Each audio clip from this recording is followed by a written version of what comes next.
Centers 3 and 4, I would expect is going to take you more than 1 day, but shouldn't take you quite 2 days. So I've given you 2 days to get this work done with the intention that you're going to have some free time at the end. If you get done early, you can continue working on your 7 Wonders research project. For some of you, that may mean continuing working on your research. For some of you, you're ready to start building and creating the products for your trifold board. If you don't want to do that, you can work on reading your next book. A lot of you asked for some free time in which to do some reading, so you could do that. And if there's an empty, comfy chair, you may go sit there as long as you're reading. Another choice, in your Google Classroom, you have your Genius Hour project, which we haven't had a lot of time to work on, so you could do that. This is the only opportunity I'll ever give you to get yourself caught up on any other schoolwork. So, considering this is your free time, if you get done with your scavenger hunt, then you can work on that. And another choice is to update your Padlet of books read. So, your scavenger hunt is going to be in your Google Classroom, and you're going to put all of your information into this document, and when you are done, you need to actually click the Turn In button so that I know you're done, and then I can grade it. Alright, so the I Can statement, what you're going to be working on today, is identifying and explaining main ideas and supporting details from a variety of media formats. So one of those formats is going to be some websites that I found for you, and you're free to go find some other websites yourself, but I thought I would narrow it down to a couple that I know have the information that you need. Some other choices you'll have, other media that you'll have, if you see a blue hyperlink like this, that means that there's a little video for you to watch. So using the two sources, before you actually get started, I want you to take some time to read through some of the information.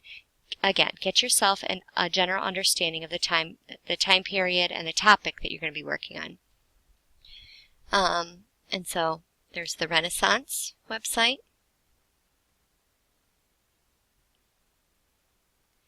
And you'll see it's got some main idea headings here that should help you break down the information that you need.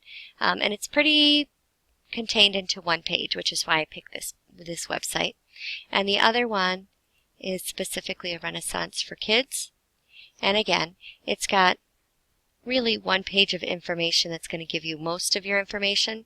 If you want to, there are some other links down at the bottom, and you will probably need to use some of those links later on.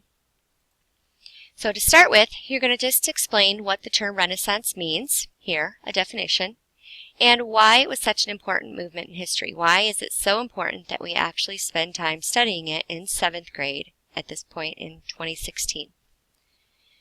In what country did the Renaissance begin, and why there? They're going to give you some reasons why it started there. What is a Renaissance man? And if you watch this video, it's going to give you 6 tips what you can do to become a Renaissance man or woman. I did have to edit it out. There was a little bit of inappropriate content that would probably make you giggle at the end, so I had to edit that out for you. And I have not taken Mrs. Pinkard and Mrs. Peppard's class on how to use WeVideo, so my editing was not very good. Shakespeare, one of the most famous writers of the Renaissance. While that is an opinion, you will be studying many of Shakespeare's works when you get into 9th grade and beyond, so I think it's a fair thing to say. I want you to go find some of his most famous works. Some of them, try to focus on ones that you've heard of before, but if you haven't heard of any, go search it out. Look, you could try those websites, you could Google it, and I want you to see if you can't find some of the more famous ones. Even if you don't know them off the top of your head, I would bet that once you see them, you'll recognize that you've heard of them before. Okay, continuing on, you're going to use this pie chart. What can you infer about Shakespeare's writing?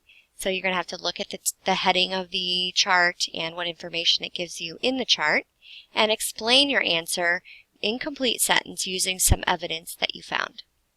Here's another video link to find out how did he influence the English language. And then down here is a little Did You Know scavenger hunt mini research project. The Teenage Mutant Ninja Turtles were named after famous artists of the Renaissance.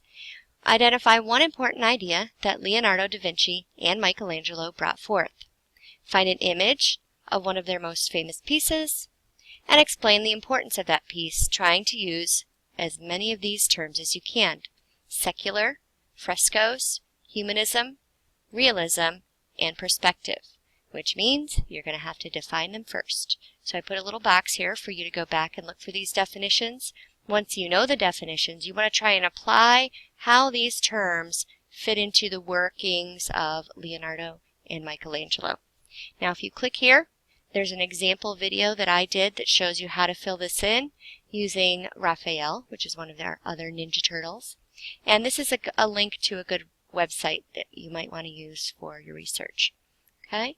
And so if you finish early, again, you can go back and finish any of these options. But make sure that you click Turn In on this document so that I know you're done.